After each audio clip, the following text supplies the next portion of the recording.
Welcome to Life Planning 101, brought to you by Kennedy Financial Services of Eastland. Tune in every Monday morning at 8:30 on KATX and KWBY, and again on Saturday morning at 9 on KATX and KWBY as Angela Robinson joins Terry Slavens to share important financial information to help you live life on purpose. Insurance, investments, estate and tax planning, and much more. All covered now on Life Planning 101. And welcome into Life Planning 101 right here on KTX KWY. What's that falling from the sky? It's called rain. I know. What a wonderful day. I wake up to rain in the morning, then I hear the Cowboys before I get on the radio. And by the way, I was reading this article by a Philadelphia Eagle fan this week, and they said Cowboy fans are the most delusional fans there are out there. You know, even when they went 13-3 into the playoffs, they were the only ones that didn't know they weren't going to make it to the second round of the playoffs. So I got to think, well, maybe that's a little true. But I am hopeful, right? I got to listen to hope. Yep, and the stands. So here the players are taking about standing for the American flag because they are America's team. And my gosh, it's just awesome to be a Cowboys fan. What not to like? Yeah, what not to like, right? I bet I'm getting a lot of eye rolling right now. But anyway, good morning, and we have a wonderful topic. I tell you what, I have more fun putting together today's show just because this just shows who we are as Kennedy Financial Services and why we do some of the things we do and how we've gotten here, because we are independent, and a lot of people don't really understand our industry from that perspective of you see these name brands out there, and then you see these one-off names everywhere. They're in the investment field, but they're affiliated with somebody or attached with somebody, and we chose to go independent because we wanted to be able to do what's right. For our clients. And today's show is really proof in the pudding of what that's all about and why that means what it means. And as I was putting this together, and I talked to my dad about the show because I was real excited about it, he gave me some food for thought, and we were just like rolling off of each other. But if you think about the amount of regulation that has been put in place over the last 30, 40 years in our country, it's mind-blowing. Tons. Right? And so I tried to look this up. Well, by the way, I can't find a number. But the best thing I found was from The Economist. And this was it was called Too Much Federal Regulation Has Piled Up in America. Now, obviously, there was a bias on this, but it does give the numbers. And it said between 1970 and 2008, the number of prescriptive words like shall or must, so that's 1970 to 2008, grew from 403,000 to nearly 963,000. So it more than doubled, which really isn't, that's a lot. Right. But, when you think 1970 to 2008. But then from 2008 to 2016, that compiled annually by almost the same amount, 963,000 words a year. So here's what we have today. And if you think about it, I got to thinking it's the same reason that I can't change the oil in our new truck. There's too much underneath that hood to try to figure out what the heck is going on. And, used to, anybody could change their oil, sure. Right? And today, can you do it? In 5 minutes. Yeah, in 5 minutes. Today, it's almost impossible without taking it in. You maybe could, but you might screw something up on these newer vehicles. And then worse, I got to thinking about, I was laughing because over Christmas, my father-in-law was stomping around the house mad because the John Deere froze up on him or it wasn't even froze up on him. What the deal was is there was a electrical component that had come on because it thought it froze up, and it wouldn't crank. It wouldn't even nothing click, click, click, just because it thought it was froze up, but it was the electrical piece to it. And here it is, a John Deere tractor. Anything can crank in the dead winter, a John Deere tractor can, right? And he was so frustrated by it, he actually went and traded his new one in for an old one. He says, I'm not going to put up with this, But this is the world that we're living in, is all this complexity. And, it's not, these do-it-yourselfers are having a harder time than anybody trying to figure out what to do. And to make matters worse, there's this thing called the internet. And I say it to make it worse because there's so much information out there. How do you filter that? How do you know what's going on? How do you know what's right, what's wrong? Are you looking at the best thing? Or are you not looking at the best thing, right? And so what I wanted to talk about on the show today is particularly investments. And what is the old plan for investments and the new plan for investments? And if you didn't even know there was an old plan and a new plan for investments, you probably wouldn't be listening to this. Absolutely. Because there is. And this is for either, it doesn't matter if you're a do-it-yourselfer, it doesn't matter if you have an advisor, advisors, if you have your money spread across multiple places, and insurance agents that are helping you take care of your money, millennials. Okay. Blow my mind. Millennials. I read, and this is probably what got me spawned off on this. I was reading this still last week on CNBC from May 2018. It said less than half of millennials are actually putting their money in stocks. Less than half of them. Okay, so I started to do a little research on this. Well, go back to February 2018, U.S. News did a bunch of research. 85% are actually playing it safe even though they're investing. 85% of millennials are playing it safe, and 46% say that they're more conservative than their parents. Wow, that's surprising. It is surprising, and it's also scary because if you think about it, if you're playing it safe, are you actually losing dollars? We've talked about this before on the show several times, with inflation. And you've got 20, 30, 40, 50, 60, 70, 80, 90 years. Who knows how long your life is going to be? You got to be invested for the rest of your life, or else what's the point, right? Right.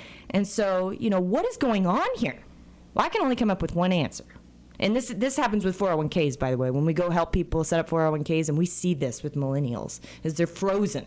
Well, I guess I'll choose the conservative option, the 3% fixed account. Why? You've got 40 years till retirement. But I don't understand it. A confused mind says no. And that's where we're at today. People are confused by this amount of information that's out there. How did they do it? It's not like it used to be. You just call a broker and they take care of a few things for you. You don't do that anymore. Right. You're actually told to, invest your money here, get on this app, have your cents and change go here, do this robo-advisor, have this happen. And how do people know what to look at or what to believe? Well, that's what today's show is all about. You don't want to miss it right here on Life Planning 101.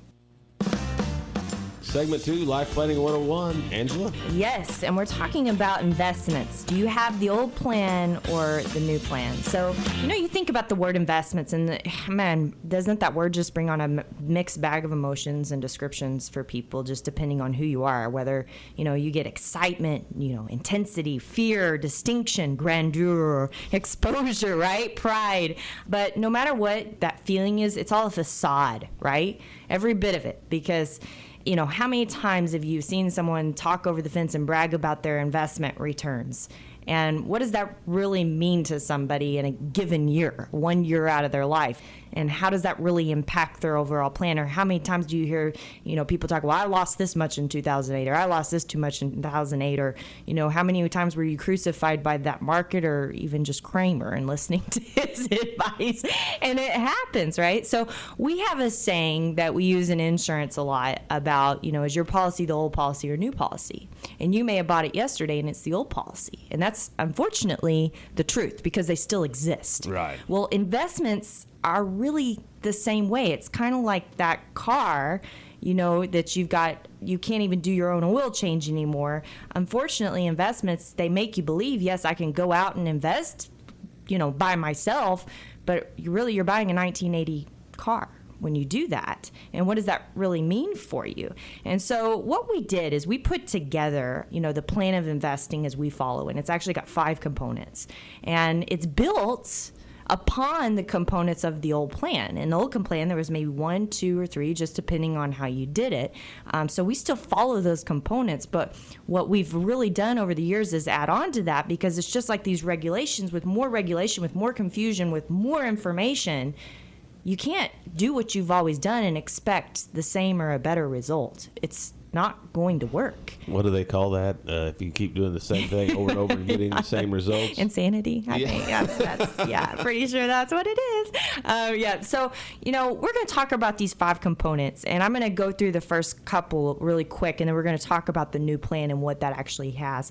But the first component, almost everybody can get it right, and that's each investment. That's what, remember back in the day, you used to call your broker over the phone, and then they would wire into the New York Stock Exchange that you wanted XYZ stock, right? Or they call you telling you, I got this hot new stock you need to get a hold of, right? That's that individual investment. Do you need to analyze it? Make sure it's a good investment. And, most individuals or brokers, they can do a pretty good job of looking at an investment if they look deep enough and hard enough and know what they're looking for. Obviously, you got to know what you're looking for. But the problem is they stop there. And what does that mean? Well, a lot of risk. That's the bottom line. It only works for the person that never needs to see those dollars again, if you think about it. And we actually had that happen. We had a guy, he's always battling internally, and we said, well, why don't we just keep your safe money, your future money, and you just play with this. So he's got about $1 million. Well, he called us this year, and he had a margin call for about $400,000 because he put basically the whole $800,000 that he had with margin and everything else and one stock, and that didn't work, and it went the opposite way. So that risk is always there of It's just real. stock picking. Absolutely, right? And so a lot of people say, well, I need to mitigate that. Well, that's where the second component of investing comes into play. And a lot of people either get this really right or they get this really, really wrong. And what I mean by getting it wrong is they try to do it, but it doesn't come out the way that they intended to do it. And so when you look at your investments, each of them should be good investments on their own, but then they should also complement everything else that you have inside of your investment portfolio. Whether it be the family of investments, the size, the style, the industry, how politics affects them, the economy. Do you have things working in opposite directions at all times? This is what's called diversification. This is what you hear helps lower the volatility in your portfolio, unless it's 2008 and everything goes backwards. Right. And most of the time, it can mitigate that. And many people, mistakenly believe that diversification means, okay, well, if I go put, 100,000 with my insurance agent and 100,000 with this broker and then 100,000 with the bank stock and then 100,000 with my investment guy, I've got diversification. Well, you might, or you might have just the opposite. You might have too much of one thing or too little of one thing, because I guarantee you this, those professionals are probably not having a conference call on your behalf and talking about how they're going to build everything to make sure that it complements each other and works together, right? We've talked about this with restaurants. If you think about your favorite restaurants and your favorite meals at those restaurants. I love Italian food, I love Mexican food, and I love steak. But if you mix it in one bowl, it is not going to taste right? But people do this all the time. And so that creates a new risk that didn't even exist before, you put that part of your plan in place. So you can either get that really right by making sure you have at least one lead advisor, and we get paid to do that all the time. We get paid to actually manage other advisors.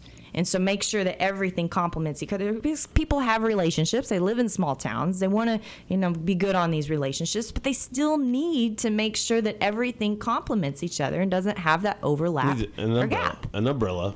That's right. Encompassing everything. That is right. Making sure it looks really good together, right? And not just your investments, but your insurance, liability insurance. You're jumping ahead on me. Oh, yes, sorry. But you're right. You're absolutely right. So, most advisors can, achieve diversification one sense or another. Now, be careful. Some advisors are limited to what they can do.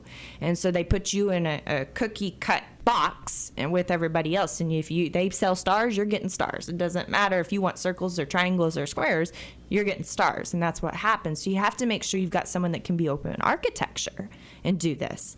But it can be done. And a lot of people can get that right. So those are those first two components of investing. Now, the third component, some people get right, some people don't.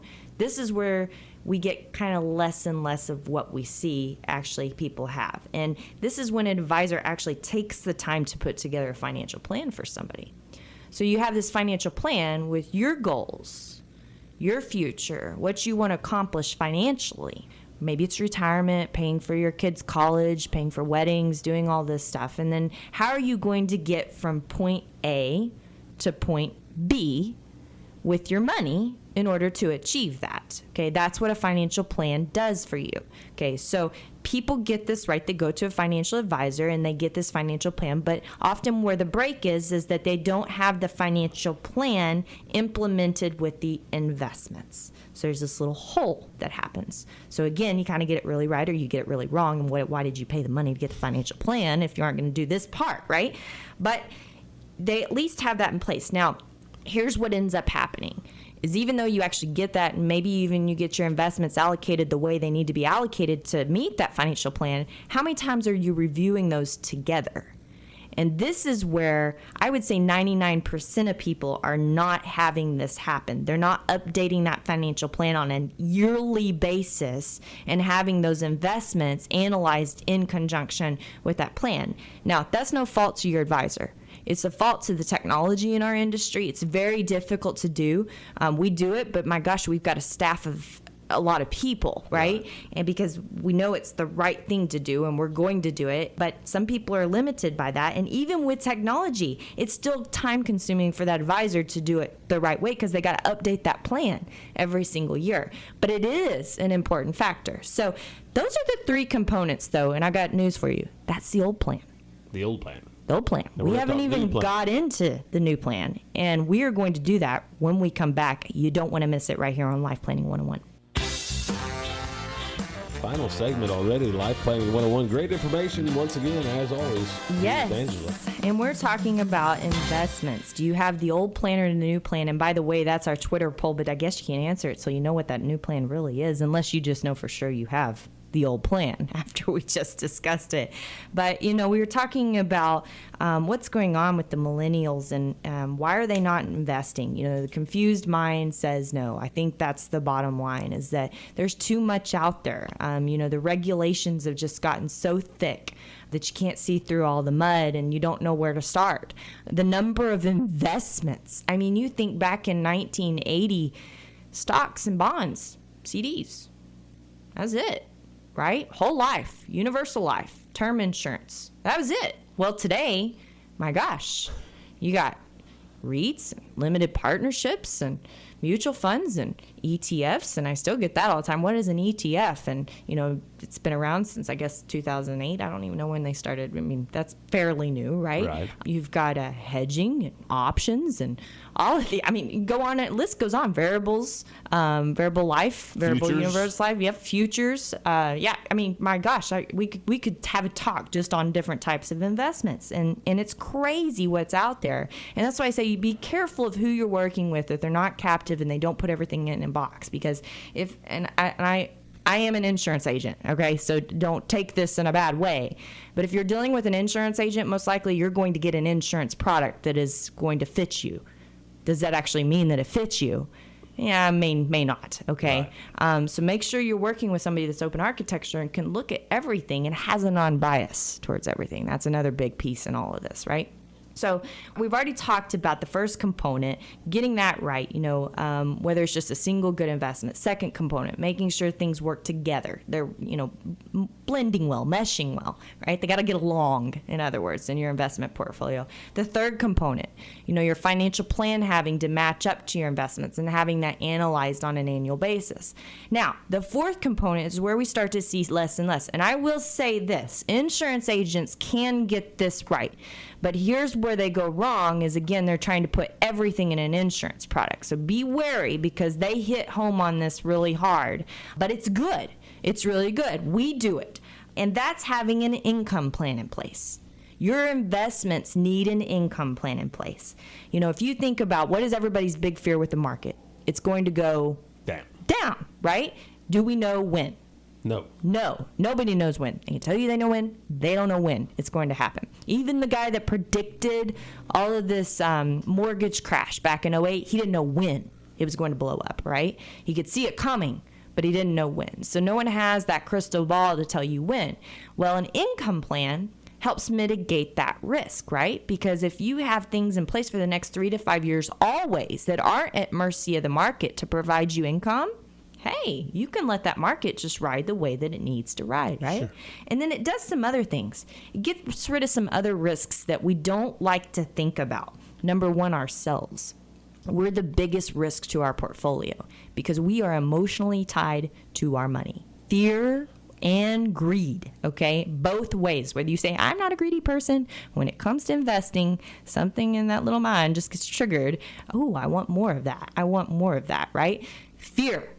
I need out. We get that way. It happens. So you've got to have a plan in place to manage those emotions. And an income plan, if it's done right, can do that. We call it the sleep test. Are you able to sleep at night?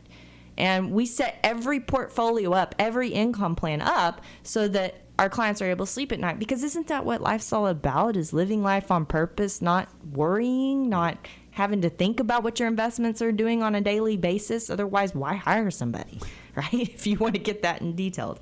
And then the second thing is that timing. You know, a lot of times we hear about what's called sequence of returns risk. So I retire today, the market drops 50% all of a sudden, and I have to pull out income on that. That hurts. That hurts bad. In fact, it hurt the rest of my retirement plan. I may have to go back to work. So how do you mitigate that? Well, you mitigate that through an income plan.